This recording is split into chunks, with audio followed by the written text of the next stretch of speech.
Do you remember what I said in my last book haul? Expect next month's book haul to be a lot bigger than this. Well, I spoke the truth. Hi everyone, my name is Holly, and in today's video I'm going to be showing you all of the books I acquired in July, which is a lot.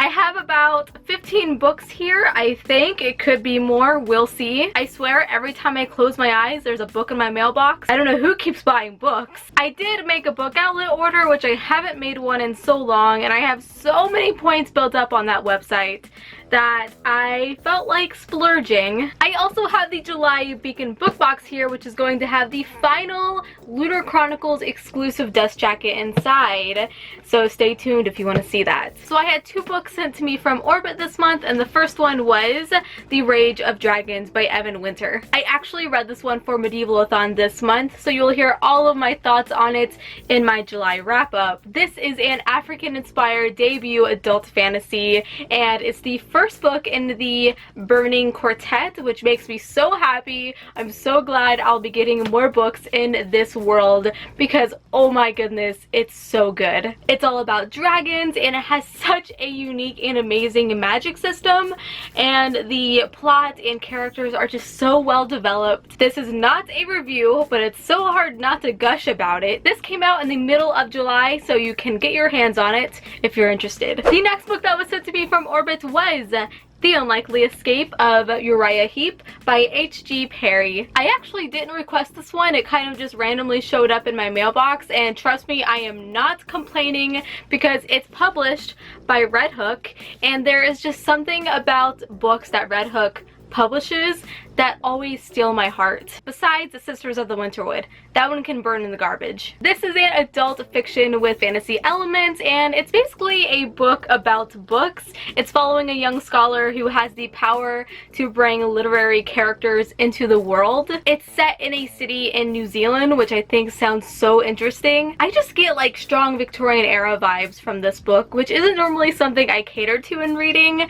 I like really gritty fantasies that are set in made-up worlds, but like I said, Red Hook always surprises me. Also, I just have to mention this blue in the center. Not only did they bring it into the book, but they brought that color onto the Naked Dust jacket, and I think that just makes it look so beautiful. It also came with like this cool library card. The next book I have here was actually sent to me from one of my really good friends here on BookTube, Chelsea from Books and Ponies.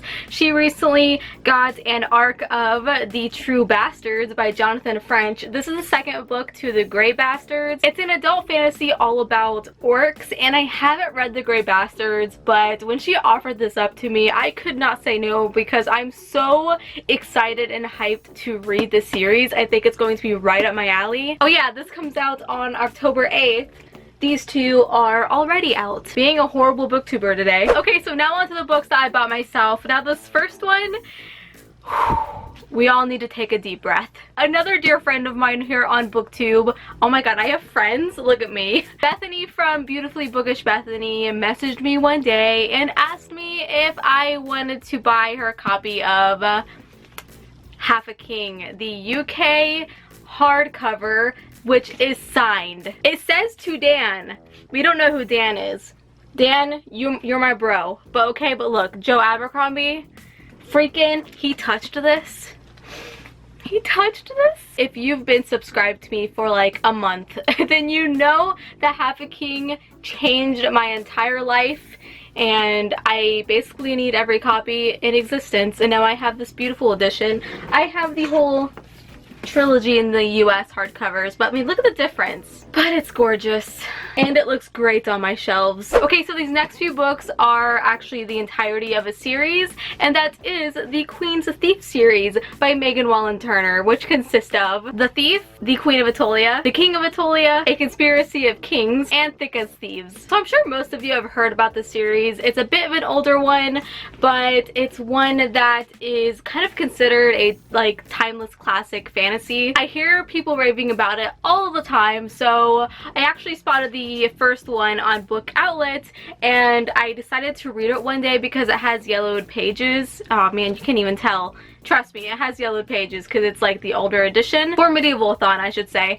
And I started reading it and immediately just bought the rest on Amazon. Once you start book 1, you just can't stop yourself. I'm already on book 3 and they just get better and better and better. I'll be reviewing these in my wrap up as well, so ring that notification bell. My voice cracked. Now the 6th book of the series isn't out yet, but it does have a release date for next year. Okay, so now officially onto the Bookoutlet order. So like I said, I decided to treat myself this month and I am so excited for all of these books. If you're new here, you're going to quickly realize that I like to buy the first 2 books in a series, especially if I think that I'm going to love it. I just like to have the second one on hand. So the first 2 books I have here, The Waking Fire and The Legion of Flame, book 1 and 2 by Anthony Ryan. Honestly, I'm just going to hold up the first one. I have yet to read anything by Anthony Ryan, and I've always heard that you either love or hate his writing style. I'm really intrigued by this series, mostly because there's dragons on the cover, let's be honest. This is a dragon-centric high fantasy with steampunk elements,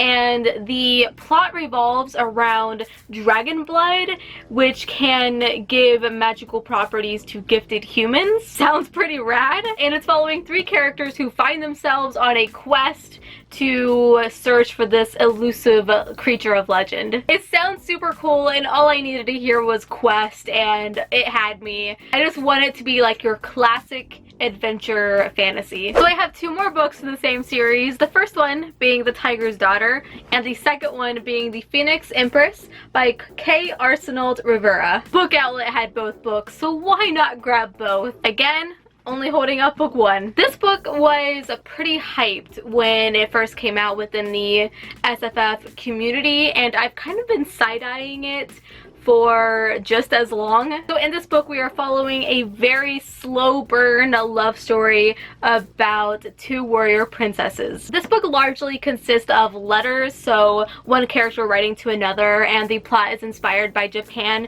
and Mongolia apparently. So this series just sounds so rich and juicy, and I know so many people who love it, and I really hope I do too. I need more freaking lesbian stories in my life, to be honest. The next book here, I forgot to take the sticker off because I did not pay that much for it, but that is Keeper of the Lost Cities by Shannon Messenger. I love middle grade fantasy, I swear. Like, I could just read adult fantasy and middle grade fantasy forever.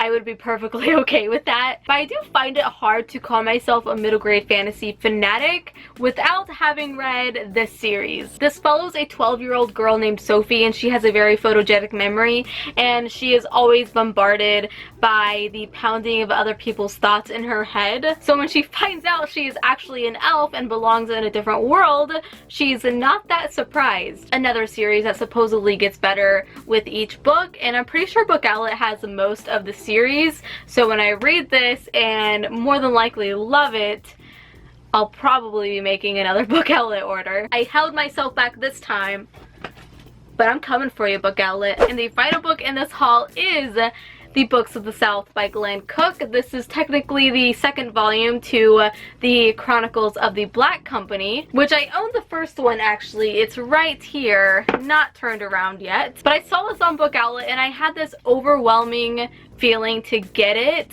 For some reason, I was like, man, I'm gonna regret not having you when I read the first one. So I snatched it, and this book, it's about mercenaries, a group of them, and you guys know me. Like, do I really need to say more? I also just adore these spines. Not like I'll be able to see them though. So now let's move on to the July Beacon book box, which I'm so excited for.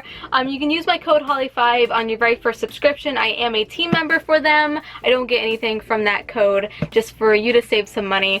But let's go ahead and dive in. Okay, so as in tradition, I'm going to go ahead and show you the exclusive dust jacket for the Lunar Chronicles. It is the final one, so it's winter. Which, really quick, the August box is going to be the start of the Caraval exclusive dust jackets, so you don't want to miss that if you're a big fan of that series. Oh yeah, the theme for this box was Turn Back Time, so you know what the winter original cover looks like, but now it looks like this. Boom. Look at how pretty this is. Oh my goodness. There's the spine, and then there's the back. Just get a nice view of those faces. Now let's go over to my shelves and let me show you what they all look like together. And that is the completed Beacon Book Box Lunar Chronicles exclusive dust jackets.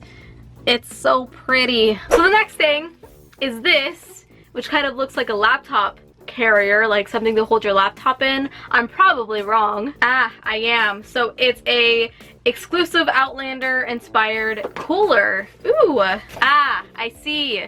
So when you storm Area 51, just put this over your head and you're safe. Oh, that's pretty cool. So next we have Doctor Who socks. I'll probably be giving these to my boyfriend because I don't wear socks, like, ever.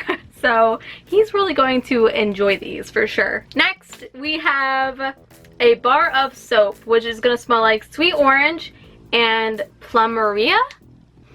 Ooh, that smells so good. That's like super strong. It almost smells like cologne, which I don't mind at all. That's what it looks like. Holy crap.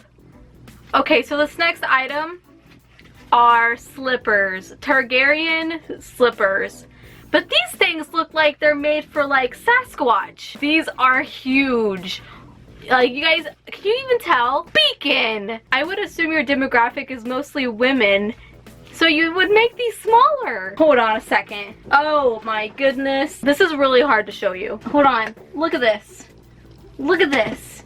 That's like a whole finger of space. Okay, so it looks like Darren is getting some nice socks and some slippers. Bummer. I'm so disappointed. What is this? Ooh. This card is a gift from Mama Beacon, which shows Jamie Fraser from Outlander. Cool. And then we have another print. Oh, never mind. I forgot they do the prints on the back of the recipes.